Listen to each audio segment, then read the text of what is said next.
Bonjour, nous allons l'outil SCAD. Développé dans AutoCAD Map, elle est conçue pour analyser, habiller, et même produire des rapports de n'importe quel dessin d'arpentage. L'outil est accessible en chargeant ce menu. On va regarder rapidement quelques fonctions du menu. Dans cet exemple, je vais partir de la stature existante. Je vais l'analyser et l'habiller, et on pourrait même produire un rapport. Pour lancer l'application, simplement cliquer sur le petit test avec le chiffre 2. À ce moment ici, il s'agit de rentrer dans les boîtes les informations qui sont requises pour analyser le dessin et pour faire l'habillage et sortir les rapports. Dans l'action du haut, on peut rendre angulaire, linéaire, l'unité de mesure, les préfixes pour la superficie, les couleurs à utiliser pour l'analyse et pour afficher des résultats d'analyse aussi, les échelles par échelle et même l'identifiant de sommet avec sa numération de départ. Dans cette section, on va indiquer le nom des layers, des calques, des objets que l'outil va rechercher pour faire son analyse et ensuite faire l'habillage et produire le rapport.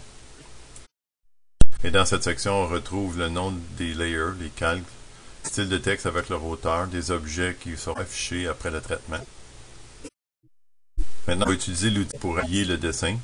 En même temps, on va analyser l'exactitude, s'assurer qu'il n'y a pas de sommet qui serait graphiquement pas connecté, snapper ensemble. L'outil étant un outil topologique, toutes les formes analysées doivent être des polygones fermés.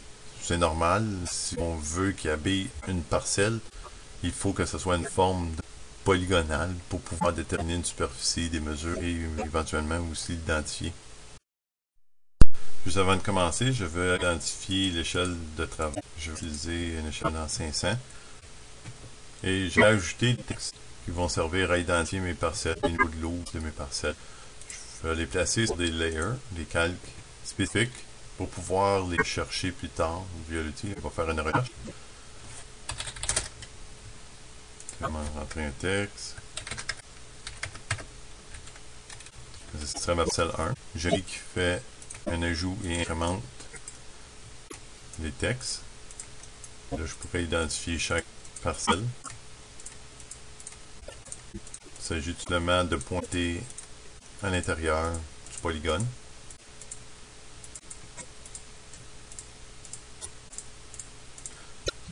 Peut-être l'approche, ce serait d'indiquer le numéro de l'eau.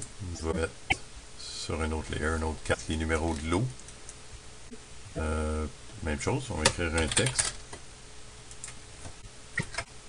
Voilà, l'eau.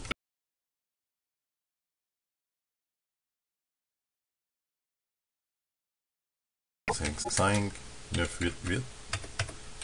Même outil.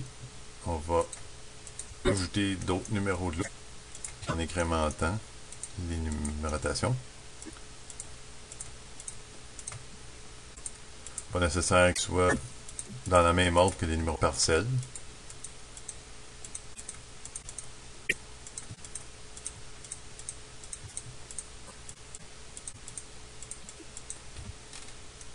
Dans ce cas-ci, j'ai passé un petit peu. Il faut vraiment que les objets qui vont servir à identifier ce qui est à l'intérieur des polygones sur les polygones. Et on relance l'application. Je vais utiliser des valeurs prédéfinies. Le calcul était bon. Ces valeurs semblent bonnes avec les hauteurs. Pour une échelle 1 dans 100, c'est sûr que j'ai une hauteur de 1000. Étant donné que c'est des échelles annotatives, ils vont s'ajuster pour l'échelle annotative choisie.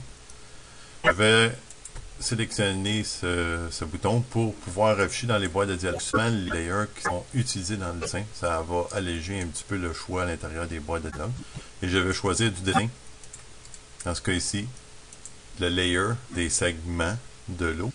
L'identifiant parcelle se retrouve sur le layer CER et le numéro de l'eau, je l'ai placé sur le layer CE4. Les autres informations ne sont pas nécessaires à ce point ici. Maintenant, il s'agit d'analyser les composantes du dessin.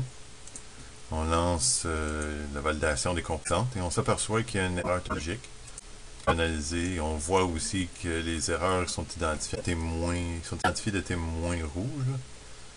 Alors ici, regardez, la ligne latérale ou les lignes latérales ici n'aboutissent pas sur la ligne frontale. Là. Il y a des petites erreurs au niveau du graphisme. On voit qu'il y a un jeu. c'est de corriger ça, c'est permis. Il faut absolument que les formes soient fermées. On va tout simplement faire un extend, régler le problème et on relance. Et tout passe. Aucune erreur avec les centroïdes ont été identifiés. Ainsi, les sommets de chaque lot ont été identifiés. Et finalement, on va faire la page du plan en utilisant la commande pour afficher les mesures superficielles.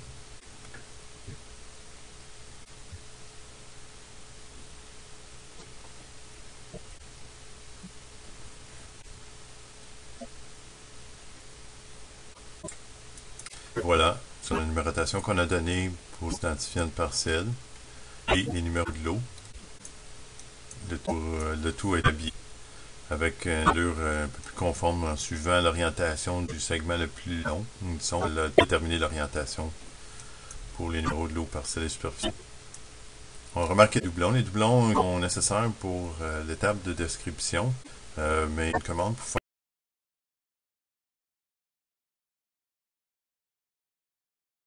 les doublons. Et il resterait peut-être un petit peu d'édition graphique à faire aussi. Il y a des commandes pour faire ce genre d'édition d'un seul coup.